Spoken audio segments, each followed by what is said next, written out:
I want to look at Zohran Mamdani's surprise mayoral primary win in New York City from one more angle: the reaction to the news in India, where his parents were born. Right wing Hindus are calling Mamdani some nasty names, not because he's a self described democratic socialist or because he wants to freeze the rent and let the government run grocery stores, but simply because he is Muslim. And as India's liberals are noting, as a Muslim, he would never have come this far in politics in Gujarat, although it's one of India's richest states and also where his father's family is from. Asia's two wealthiest tycoons, Mukesh Ambani and Gautam Adani, are both from Gujarat, but the hub of commerce and industry isn't the most cosmopolitan or progressive of places. And its distrust of Muslims goes back a millennium when an Afghan raider sacked a prominent Hindu temple in the state. In more recent times, Gujarat's Hindu-Muslim chasm has widened.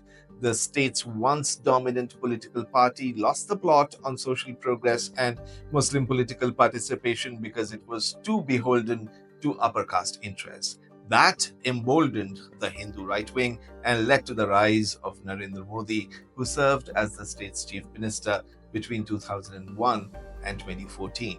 After Modi became India's prime minister in 2014, Muslims became more invisible in India's politics, even though they are 14% of the population. For the first time ever, the federal government of a secular republic has no Muslim ministers, and in Gujarat, the 182-member state assembly has just one Muslim member. Mamdani doesn't have much love for Modi. He holds him responsible for Gujarat's deadly 2002 Hindu-Muslim riots, though India's Supreme Court has dismissed charges against the Prime Minister. Back in the US, only Laura Loomer and a few other ultra-conservative personalities consider Mamdani's Muslim identity central to his candidacy. It's just not how most New Yorkers, even those who didn't vote for him, judge him. But in today's polarized Gujarat, Mamdani couldn't be anything other than a Muslim leader, restricting himself to issues that matter to his community.